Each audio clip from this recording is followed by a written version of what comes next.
welcome to today's newest episode of GovCon Heroes Talent Unleashed, your go-to destination for insightful discussions on talent acquisition and sourcing in the dynamic world of government contracting.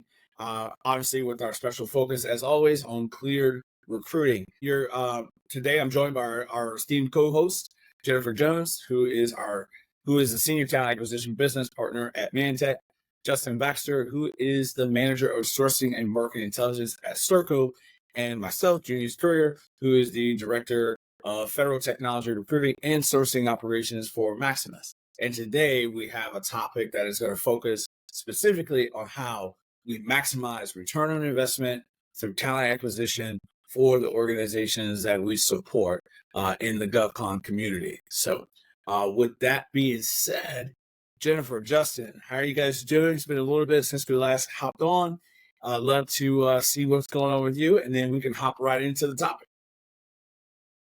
Thanks for giving me staying busy. 2024 has definitely flown by. I can't believe it's already July. Yeah, it's been a fast year. Justen, how about you? I know you've had some crazy things going on. What's been going on in your world? I mean, 3 boys, 1 girl, so 4 kids. Yeah, that's a full-time job really itself. But I'd say in addition, I've been setting up some international sourcing teams. So done a bit of traveling, Dubai, London a couple of weeks ago. Now I'll be going to Australia here next week actually for 10 days. So helping, this subject is very important to some of the work I've been doing as well. We've playing a lot of handball. The 70 digits, only mine's a little. I'm a little bit of a wuss compared to you stuff. No, that's okay. Can you see my finger? Yeah. It's like kind of like that's recent like grabbing someone's like gi, and then they contorted it away, and then all of a sudden my finger got dislodged a little bit, and right before I actually went on vacation not too long ago, like literally like right before I was grappling with someone, and their knee hit me in my eye, and I had a goose egg, and my wife was like, "We're about to go on vacation." So as far as professional, I think you think you're playing basketball. See, exactly. Basketball, the worst injuries like broken finger, sprained ankles. Tennis, basketball is not. It does not compare to your sport. I think I can trump all of y'all sports injury. Okay. What do you have going on? So I was a competitive gymnast in my teens, and I broke my foot doing a back tuck and landed it too hard, and I broke it. And didn't tell anybody that I broke it. And continued, there you go.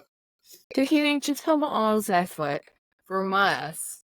Oh my if gosh. not years. I don't know when exactly I broke it, but I knew that I had hurt it, and it was bad. Whoa. I broke it so many times that when I finally told my mom to take me to the ER, the doctor came in and he was going, "I've never seen this before." Yeah. I had broken my foot so many times that I had developed an entirely new bone, and it was coming out on the side of my foot called an accessory navicular bone. Not only did I break the bone that it was the original bone, I then broke the accessory navicular bone.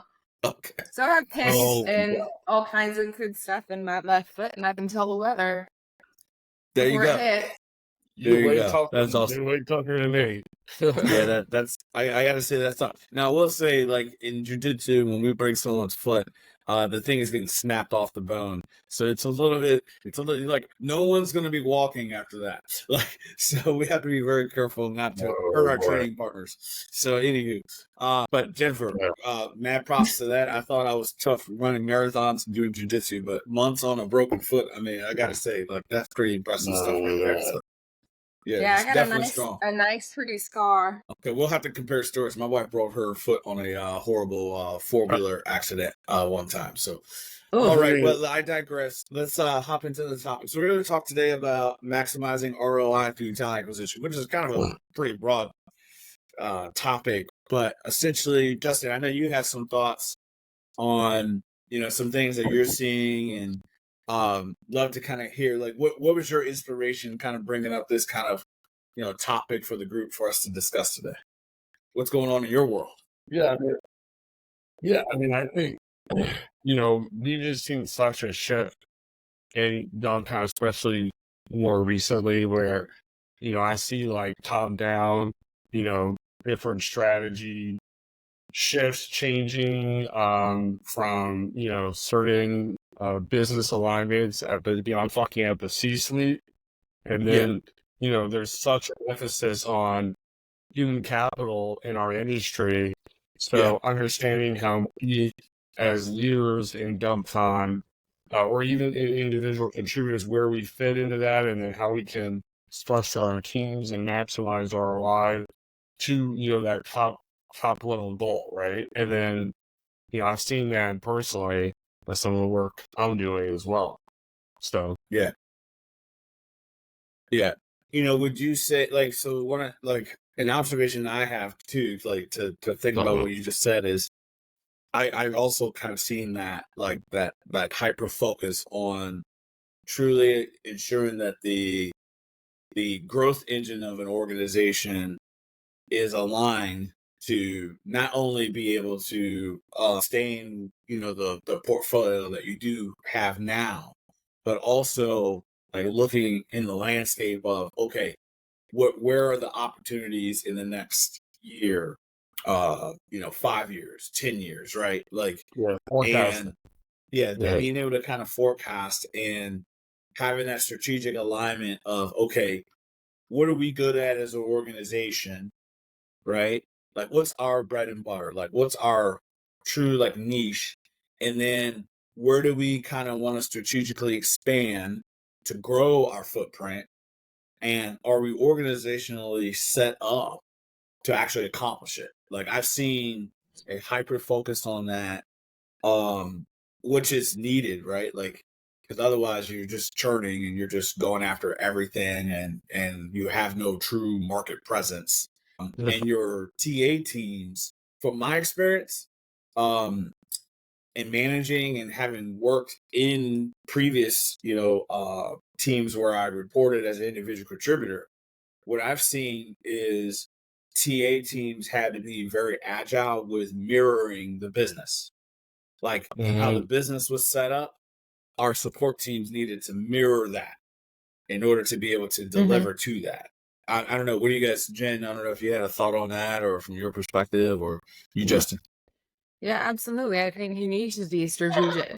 I've certainly been involved with organizations where it was the churner. It was, bidding on any and everything and not focusing and strategizing. And you're just throwing money away. I think you're absolutely right. And you need to look at what you're bidding, where your successes are, and build from there. Talent acquisition most certainly needs to be involved.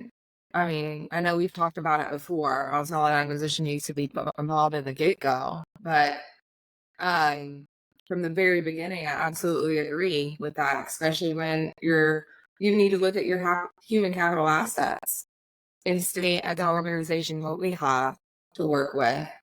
It's astounding to me how many times, leadership come to me and I do a quick search in the system and they're going, oh, we need to find this person within the week. We got to get this KP identified immediately. I do a quick 5-minute search and boom, we have that said person currently in employment. And leadership had no idea because they weren't looking at their current assets and looking externally. Had they approached TA from the get-go and discussed it, we could have identified people immediately. Yeah. I mean, so, like, I've seen that quite a bit too, and I think, so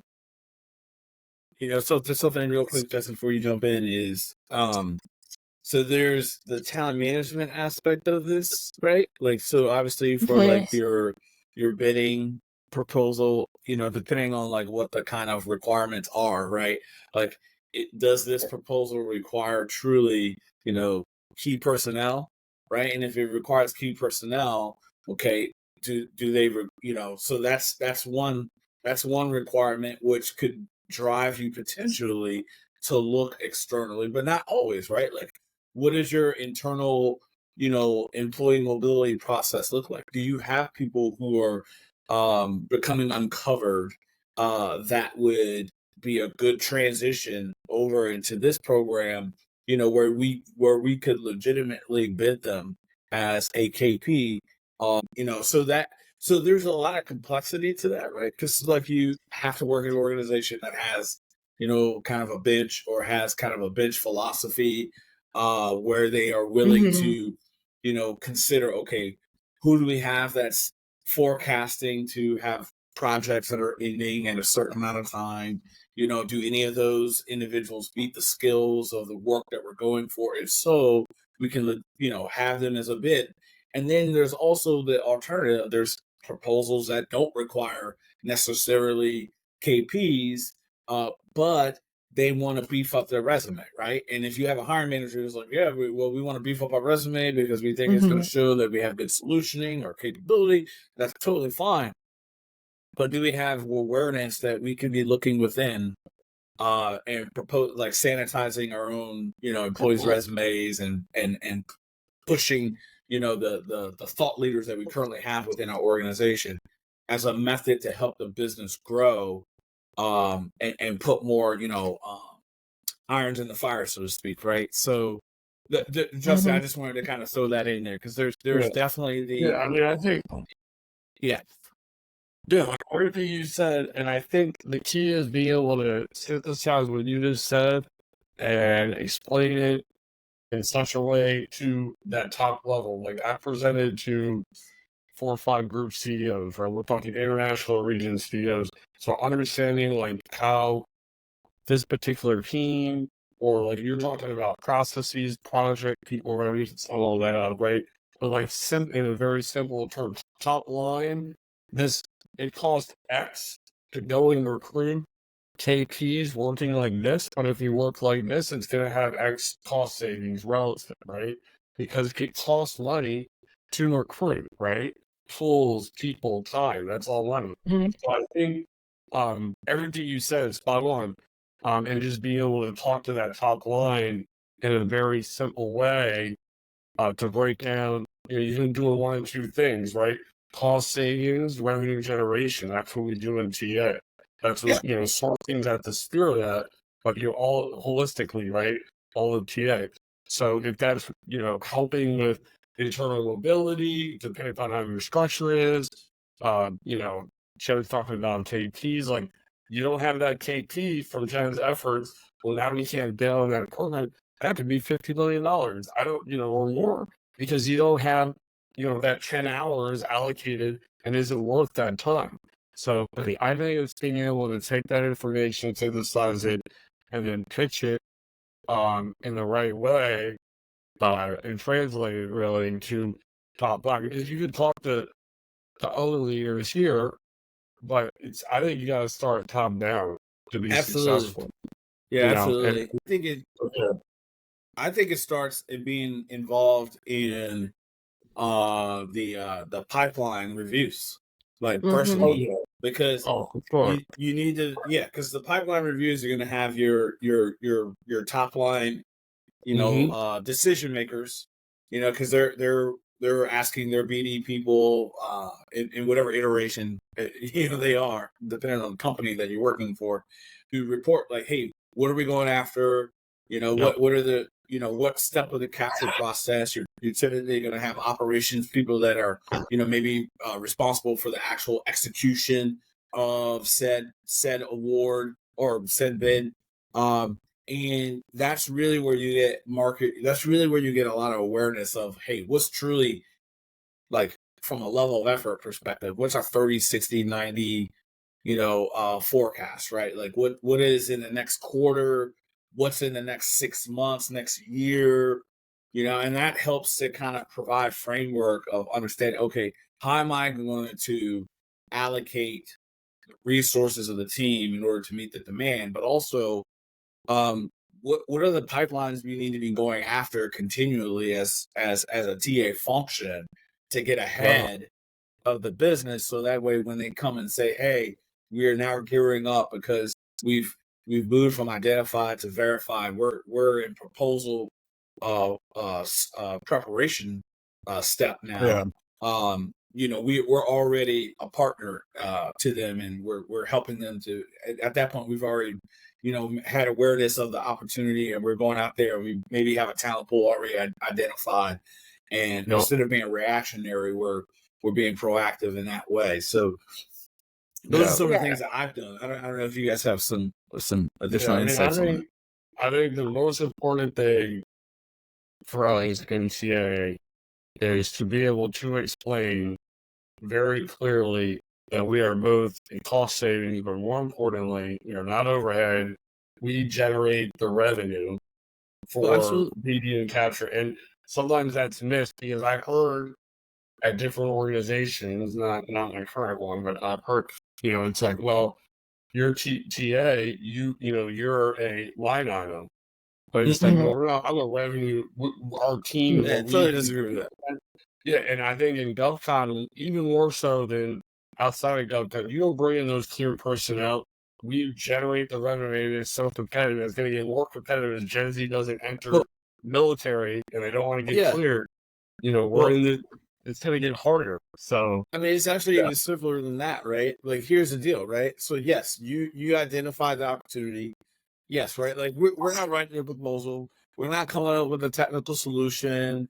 We're not solution architects, right? Like, I get it, right? That is the BD and operation focus.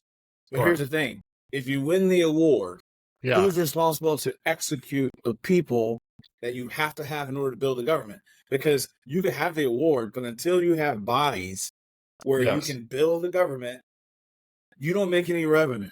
So truly, TA, like foundational. Like, if there's one thing I would just communicate to anyone that's in GovCon community is you have to understand that the TA function is a revenue generating function. Especially if you're involved in any kind of pre-award recruiting. Like that's something you should be hanging your hat on. Like that is a go ahead, Justin. I was just saying, to add to that, you just promised the government some mission critical thing that's probably national security. If you're an intelligence community or DoD, it has a mission tied to that, and lives could be at stake. So if we're not executing and staffing, and we promise the government we're going to deliver on this, so I think it's actually doing a disservice to the government, the taxpayers, and that agency that we just sold a bill of goods to. So you need to think about TA and strategy or to be ethical as an organization so you can deliver staff. If you need to go and recruit Army nurses that could save lives because there's something going on somewhere, like you need to execute and get those nurses there or whatever it could be. I'm just saying, this is not hiring a full stack developer to build a widget or an app to look at categories. So we got to think about it in that context. And so if the BD and capture sold this bill of goods, we need to deliver on said staff. So it's ethical to bring us that to the table as an organization, because if you don't execute, then you're talking sure notices and things of that nature. And we're all aware of what that is, right? I mean, so you don't want to have that because then you're going to be able to live on the hour. So you really need to execute. Even if the margins are tighter, you got to execute. So, I think that we, as TA professionals, I've definitely seen a shift over the last couple of years. Traditionally, in the 10 years that I've been in this space, it was primarily focused on external. We need to get people, but what we saw, whereas salaries going up and up because people were jumping from contract to contract. Recently, and I'm excited to see this, I've seen more strategic focus on retaining talent.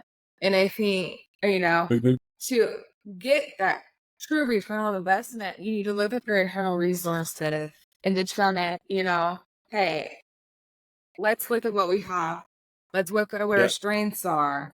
And let's be proactive instead of reactive. How many times have you guys gotten on a call and said, hey, we need this talent yesterday, and then it's all hands on deck trying to find that single person. Well, Rather, look at, wherever you're looking at proposals, look to your internal talent and say, okay, these people have this experience. Let's go ahead and do a retention bonus, because I'm going to tell you, a retention bonus is going to be a whole lot cheaper than all the tools and everything that's required to get that external talent. So I've definitely seen a big focus over the last few years on, getting the certifications that's needed, giving opportunities for your internal staff to get, the data analytics degree, or having those those visit those talents that are in a high need anyways. So I have a thought on that, Jen. I'm sorry, I didn't mean to cut you off. Go finish your thought. Sorry. Now, I was gonna say I have a thought on that, because I work for an organization that is huge on, they offer, TA assistance, like lots of professional development, and they're really building out, without getting into the details, but they are hyper focused on internal talent management and providing internal mobility. One of the biggest challenges, and I'm gonna ask a question, is within an organization that's committed to it, one of the biggest challenges is you got to have a platform. You have to have that. You have to have a system and awareness across the enterprise. And one of the challenges that I think of when you at a small mid, they have a different set of challenges. They may not have the resource to have a platform, but in a huge organization, they have the resources. But now you're talking of thousands upon thousands of managers, and so you really have to have a platform and an awareness for compliance, to get the behaviors that you need in order for that internal mobility to really operate the way you need it to do, to be able to say, here's our people on this project, and here's the forecast of how long this project is going to last. Where is the transition for these people? Have we identified that the skills that they have are high in demand skills, or are they not high in demand skills? And if they are high in demand skills, how do we upskill them so that way when that project ends, we can move them into other work that our organization has, right? So it can get extremely complex. And so my question is do we see that companies are so interested in going after external? Is it because they don't have a desire, or is it because maybe resources are an issue, or the complexity of it is a constraint that they're just not able or adequately able to address? I don't know. What do you guys think about that? I think there's a lot of factors. I think there's spot on as far as the difficulties. I mean, it can be daunting, to say the least, when you're looking at internal mobility, and how do we get proactive in this rather than reactive. I think the problem that I've seen with internal mobility programs in the past is that it is very reactive, and you're not finding out about these candidates until they're a month out from losing coverage. And and that's definitely something that I've seen. And when you're a month out, you got to scramble to try to find coverage for that candidate. It's the chicken or the egg thing. Yeah. The chicken or the egg. Yeah, we have all these people that are uncovered. We want to retain our people. You know what? Okay, do we have other work to move those people into? Not yet. That's why they're uncovered. Not to throw monkey wrench into things as another layer to, but when you do internal mobility in GovCon, it's not like commercial, because that government agency might need that individual up until that day because they have unique skills. So now you've got, yes, we want to have them over here. We need that XYZ skill. But guess what? It doesn't matter, because the government agency is like, we need him or her on this. And that national security focus trumps any revenue generation, profit generation. So you may have another complexity where the government agency pushing the coat farm may be like, I know you want him over here, and you're telling it, but now we better backfill him. So now you're going external anyway. So you may move the said person, but if that contract is continuing, it's not going, it's not sunsetting. Well, guess what? You got to backfill that individual, and the PM needs to have a relationship with the government customer. You say, we're pulling Junius. We're pulling Junius. I know you love him. He's awesome at jiu-jitsu, but we're going to move him over here, and we need him to do jiu-jitsu in this space. So there's some other layers to this that that are just so unique to our industry that you have to think about, and the nature of the work too. So it's like you're for profit, but really national security and that mission should trump everything. So I mean that's all I would do, right? Well, I think there can be a mix of both, right? Because to your point, Justin, I think that's really where PMs are. They're not dime a dozen, right? Like to have a really skilled PM who has the ability to influence, their COTAR, like the ability to work with the government and increase scope of work, the ability to manage that relationship where because listen, here's the thing, like you hire someone in at a certain LCAT rate, and every year you build an escalation, but every year you lose profitability on that LCAT. Because they get increases or whatever. So at some point, as a skilled PM, you're going to be thinking to yourself, I need to transition this person either to a higher LCAT so I can increase my OI, or I need to maybe look at moving them to a more profitable program. That is like, that's the fundamental business, right? And so obviously, TA is going to be working with, those skilled PMs who have that dialogue, who understand, okay, yes, they're, recruiting is not on the, calls that I'm having with the government customer where they're complaining to me about delivering and things like that, but they are a strategic partner to help me achieve my end goals, right? So that's why I say, like, there is, to your point, Justin, you're right. There's definitely complexity there because there's a convergence of pressures and different agendas. But I do think that that's where like a truly skilled PM can be worth its weight in gold to an organization because they can do that tap dance, right? They're not just P&L pushers. Right. And I think we kind of see it's just the same thing like that we experience, like when someone's an exceptional recruiter and sourcer as opposed to someone that can just get it done. Like there's a different level. And I think that's kind of what I'm talking about there. And I think that ties in our subject because let's say they're not the most skilled PM, but we as TA professionals, talent management, whatever, we may need to empower them and provide them data to show them, like, hey, it's going to be this much time to backfill this individual, and it's going to cost X, Y, Z. They're very hard to find. Here's market intelligence data.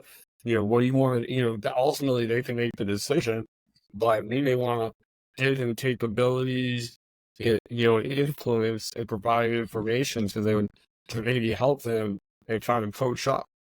And that's on not only on all those other pieces, right? But just coach up applies to talent management and what they want to do. You want to maximize your profitability of this individual or a group of individuals is hard to find. Well, that's a sourcing solution. That could be an internal mobility solution. Maybe both, right? Like, so we need to help kind of level up the PMs and GovCon because I think you touched on that. Like, you got to have really good PMs, or like you said, P&L pushers, because that can be very difficult. It can also be detrimental to retention, right? Like, and it's like, like there's and that's the thing that I actually love about talent acquisition and sourcing and working in the GovCon is it is so complex. It's not just there is no simple solution for a lot of these things because there's a lot of different elements that you have to kind of consider. That drive why like things are the way they are. One of the things I was going to ask is how much in your organizations Like, how much involvement do you guys have? Like, are you guys seeing within GovCon? Do you guys see like talent management as its own function that works along with talent? Because I've been in environments where there was clearly a defined lane for talent management. Like there was individuals who were accountable to that, and then there was talent acquisition, and they kind of worked together, yeah, in many ways. But I've also worked in a lot of organizations where there was no talent management. It was just Mhm. TA and then HR, and there was just this gap. And it's interesting because truly in GovCon, our money, the revenue of everything that we do is about the people. Human Like capital. Yeah. human capital is what drives revenue. So Yep. from your perspective, what have you guys seen in your career or where you currently at or most recently? I've seen it more on the latter side where it's talent acquisition and human resources, and there's definitely a gap. It seems to me that the TA team is expected to wear that talent management hat, and especially on the BD side of the house. Mm. But I think there's a strong need, especially at the larger organizations, for there to be a dedicated talent management team. And I would agree with to that. your point, Junius, I think that they need to work alongside talent acquisition. Sure. Yeah. Justin, what do you think? Yeah, I mean, I think we're reaching a point where it's all encompassing of, it's IoT, security, talent management, TA, and everything's kind of intermingling. But Yeah. Oh yeah, for sure. but yeah, because I mean the tech's moving so quickly. Like you can't not have AI and automations like at the Mhm. table as part. So it's almost like talent management needs to also be tech too. But I mean, I think you really have a tale of two different organizations. Like there's the small mid-size, we'll put that over here, and then there's the larger primes that we know Right. about. It's like, how much talent management the small mid-size still needs some, but the forecasting, like you said, Tree, is like looks totally different from like the organization of your size or mine, online or even Jen. Like we work for large organizations. And you take like a small, Yeah. they may just be trying to win this one, they're trying to graduate. So they're in a totally different Yeah. place. Yeah. But yeah, Absolutely. look, Mhm. bottom line is, I mean, it's semantics, right? Like, bottom line is, I think TA's at the forefront. If you want to call it TA talent management, like TAI, whatever. I mean, it's all right up the spear of it. It's, how you define sourcing or whatever. It's all semantics. At the end of the day, we're the revenue generator. We need to be at a seat at the table with the C-suite. Yeah. And I do feel like talent management has to be locked in step with TA. If that is a delineating organization or one, to me Yeah. that's irrelevant. Well, I Well, see, I think I it's think about the interesting. behavior.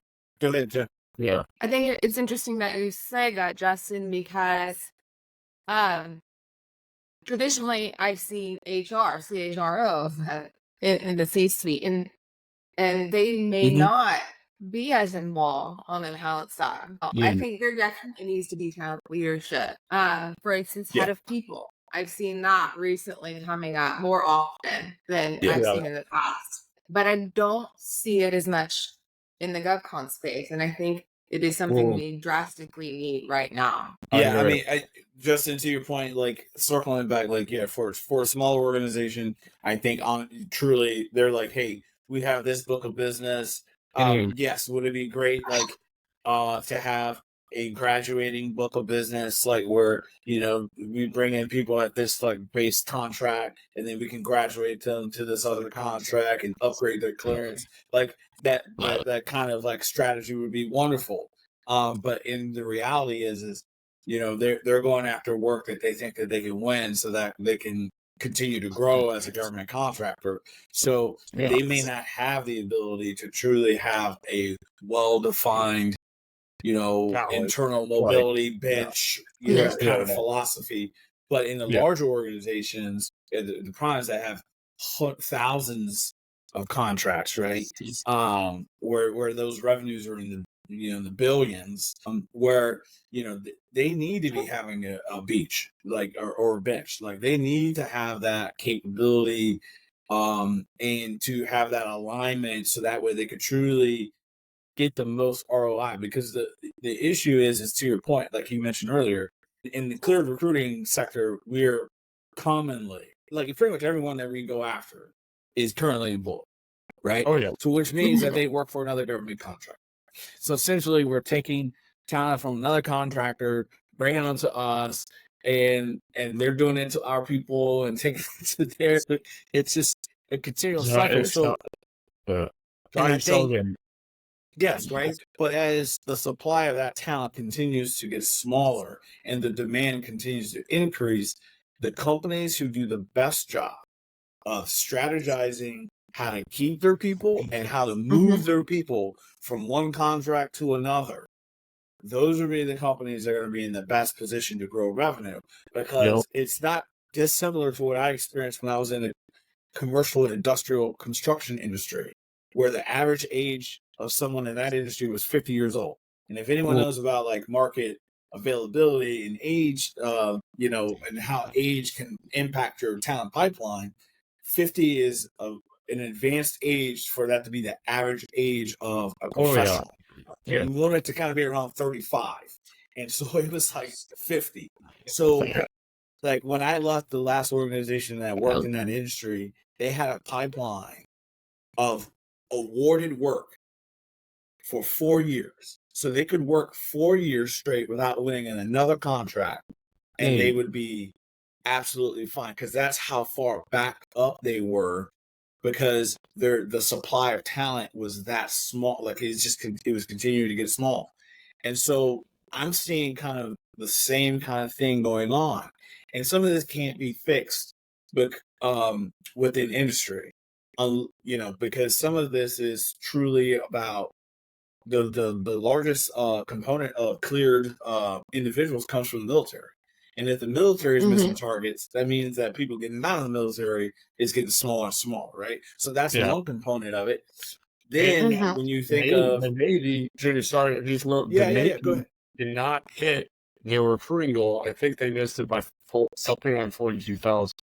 I saw recently. Same thing with I believe the Army missed theirs, and so did the Marines. I'll let you continue. I'm just adding that stat. Absolutely.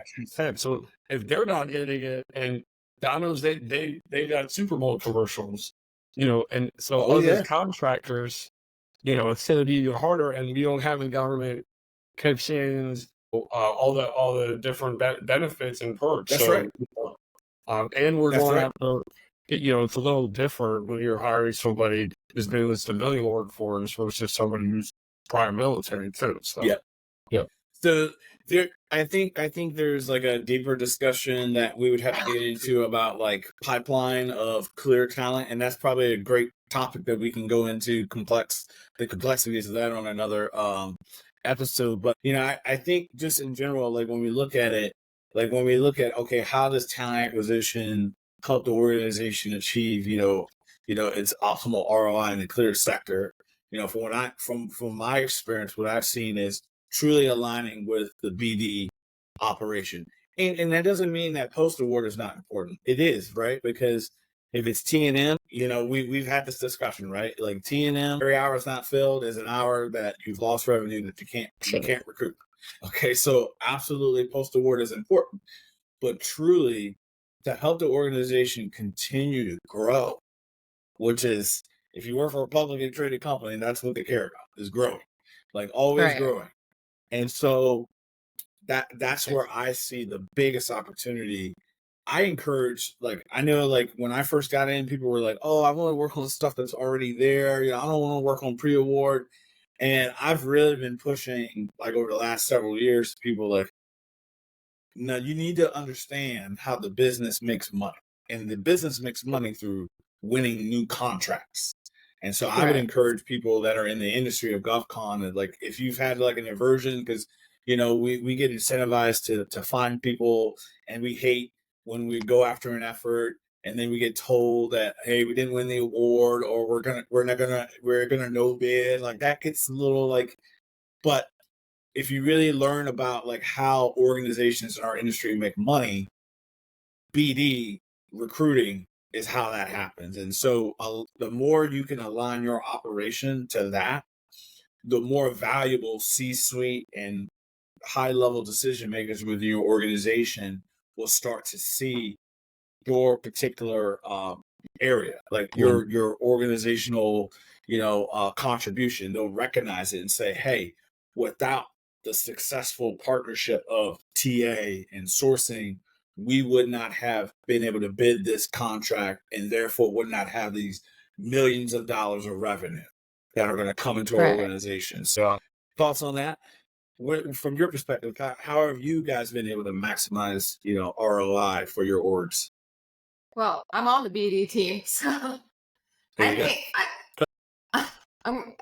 think it's interesting that you talked about BD in conjunction with sourcing, and I hate that it's not much different. I've been on both sides of that, on the BDTA side and on the sourcing side. And if you're a sourcer, you are very used to rejection. And it's not. I think the mental burden of losing awards, and doing all that work. I, again, don't find it much different than, say, sourcing 300 candidates and only, hearing back from 10. And of those 10, the only ones that were really qualified were the 2. And then one of those 2 ghosted you, and the other one, well, didn't interview that well. So, I mean, you guys are so fine. Yeah. You guys have been there. But for the BD side, I've worked 3 months on this contract, staffing it up, getting it ready for award, and then we didn't get it. Yeah. That can be mentally tasking, and I think that, and I've talked to several recruiters over the years, and a lot of them don't want to touch BD or sourcing. But I think to be a true, well-rounded recruiter in this space, you need to know all aspects. And absolutely. When we talk about the return on investment for companies, I think TA leaders need to look for recruiters that are well-rounded in every aspect of recruiting and talent acquisition, and not just somebody who's really good at managing an ATS. I mean, that's what I look for. I mean, I can tell you, someone who hires recruiters and sourcers, I'm looking for someone I'm looking for people who are agile. Like, I'm looking for people who are flexible, because, we kind of mentioned this earlier, things shift within an organization. Priorities shift, right? Like, you can go through a cycle where the company's in growth mode, like really, really heavy to grow their portfolio and book of business. And so your work is going to be heavily slated for a while towards pre-award. And you need people who are knowledgeable and willing to do that kind of work. And then eventually when you win all that work, you got to fulfill all of those, like those LCAS, right? So then it's going to be a heavy mix of post-award. And you're probably going to have you're going to have sourcers that are contributing through the entire process. But, then it's probably going to go a little bit more back towards, post-award, and it fluctuates. And this is where we're talking about organizations who don't necessarily have the luxury of having a defined post and pre-award team. Like, they have just a full life cycle team, and you need to be able to manage both sides of your desk, right? Like, there's so much complexity around that. But to your point, Jen, that's a great, I appreciate you bringing that up. Yeah. I mean, I think I totally agree. And I'm going to say that BD, growth, recruitment, sourcing is not for everyone. Because like Jen said, I think there's a very small percentage of individuals that have the fortitude to deal with that, because you're engaging talent with something that, has not been awarded. You're hitting, I think, even more rejection. I think it's actually more competitive. You may be, engaging people as consultants or other, I mean, there's competitive intelligence aspects of it. I mean, there's just other gray areas of just a lot more complexity. Whereas, okay, we've won it, it's post-award, it's funded. I can go out and sell a 5-year prime contract we were just awarded. I mean, to be frank, it's easier. It's easier. BD, growth, recruitment, and sourcing, more complex, harder, it's going to require more fortitude, bottom line. I mean, that's just straight up. So if somebody's done true pre-award and they've done it well, they can do funded. That's my thought process. Me interrupt you on Well, this yeah, shit. I think you're absolutely right. Yeah. And I do think that recruiters on the post award side need to know how to do the high volume recruiting. You know, I I've definitely been involved on both sides of the house as well, and that's tough. I mean, having to manage, over 100 requisitions and all of your candidates, and make sure you're not dropping the ball, because if you drop the ball on somebody that's highly cleared, they're leaving. Yeah. And when you're staffing up these larger contracts, you need to have somebody that has the wherewithal in the organization. That goes back to, again, sourcing and recruiting on the BD side. Yep. You have to have wherewithal, you have to have organization and the communication, because you don't want to be that recruiter that has a candidate you send an offer letter out to, and then 4 months later, boom, the board meets, but you haven't talked to them because you weren't organized and you didn't communicate well. Or And maybe that's definitely going to candidate have is an on your impact. career. I mean, that might be a talent management solution where you're automating drips to certain candidates, and you're taking that off. So now we're talking tech talent management, so we're going back to all that at this level too, right? So that's what Junius was talking about. That's talent management and tech. Because I think that is all about it. If you have the right tech in place, the recruiter, maybe they're doing a phone call, but you're having some level of automation in that process, right? So that's how absolutely. So you need it. And that's going to be key, right? Because I think a lot of times people want to throw like more bodies at problems, because they think that's the solution, and I think that's how you end up with organizations having to do layoffs, right? Like, more people doesn't necessarily solve challenges that we face from a scalability and bandwidth perspective. To your point, Justin, I think that was an astute point of using technology to help to make our work more efficient and more effective, right? Because with automation, where we have, like, to your point, like if you have like 100 recs is, by the way, like would be way too many recs for one person. But like more recs for like 2 to 3 people. I mean, that's like over 30 plus recs per person. So I mean, that's a lot. Hopefully, if it's a recruiter, hopefully they have a sourcer helping them out, because otherwise you're really burning your people. 100 recs in the polygraph in the IC. That's like 400 recs in regular in DOB. I mean, come on now. Yeah, that's quite a lot. Recs is the fully market. It's only these 30. But at the end of the day, it's having tools in place with the subject matter expert, be able to provide clicks that are effective, that can be evaluated, that can be tracked for compliance, and get the designated outcomes, and we can report on it, right? Like, there's so many benefits to having a stack. Now, that obviously that's a challenge if you work for a smaller company. They're like, we don't have those tools. But I would challenge those individuals. Well, have you done the research on the costs, and what would be the cost benefit analysis of having these tools? What would be actually how could you increase your operations impact to the organization by having these tools, as opposed to saying we need to hire, and I know this might sound sacrilegious, we need to hire more recruiters, or what do you, I mean, maybe you don't. Like, maybe what you need is a tool that can help empower the people that you currently have there to do their jobs more effectively, right? Like, because I think there is that thing that people say, oh, we have a demand, so let's just go hire. And I agree. Like, I'm all up for giving people opportunity, but does opportunity really help if you hire people for like 6-7 months, and then when there's a down surge, you have to lay them off? I mean, is that the right answer? I don't think so. So No. yeah, I would think, even if you're at a smaller company, instead of just dismissing, oh, well, we don't have the budget. Well, until you've done the cost benefit analysis, do you really know if this would not actually be of a better benefit, right? Because once you have a tool, that's a fixed cost. That's a fixed cost per year. that can maybe help you become more effective, more efficient, generate more revenue for your company, as opposed to saying, well, let's just go hire someone, that there's the salary cost, there's the fringe costs on top of that, right? And then what if they're not effective? And so now you've spent all that time to hire the wrong person, you train them, they're still not helping you generate what you needed them to help you out with.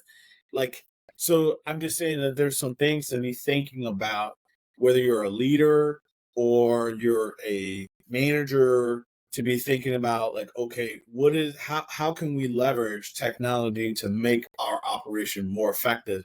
And the last thing I'll say, and then I'm going to turn it over to you guys and we'll probably close out, I would think, is for internal mobility, that's exactly what we're doing within my organization. Is we're looking at how to leverage technology to be to do a lot of the heavy lifting around evaluating our pool of employees, their skills, their line of work. And we're looking at it from a macro to macro perspective, and we're utilizing technology to do that work that it would take probably hundreds of people to be able to effectively do. But we're using a tool instead. And that's probably some of the things that you were talking about. Like, our work is changing, and and as a TA function, sourcing function, and GovCon, remaining agile and continually to assess and reassess how our industry is changing and how technology is drastically influencing these things is going to be pivotal to people being on the cutting edge and being able to have thriving careers. Yeah, I would concur. I mean, I think that's very poignant. So yeah, I don't have anything else to add. I think you touched on it. So yeah. I agree wholeheartedly. Absolutely, you're right. You're spot on, Julius. Yeah. Well, that was 1 for 100. Usually I'm not. So when I am, I will take that win and live with it. So, well, guys, it's great. Let's not make it this long again, because I'm always reminded how much I enjoy our conversations when we connect and we talk about our topics. I think there's a wealth of experience between us, and it's a wonderful way to get back to our industry and really enjoy the topics today. And so till next time, hope you guys enjoy the rest of your afternoon. And thanks for all the viewers out there who tuned in to hear this latest episode of GovCon Heroes Talent Unleashed. Until next time. Hope everybody had a good 4th. See you guys. All right. So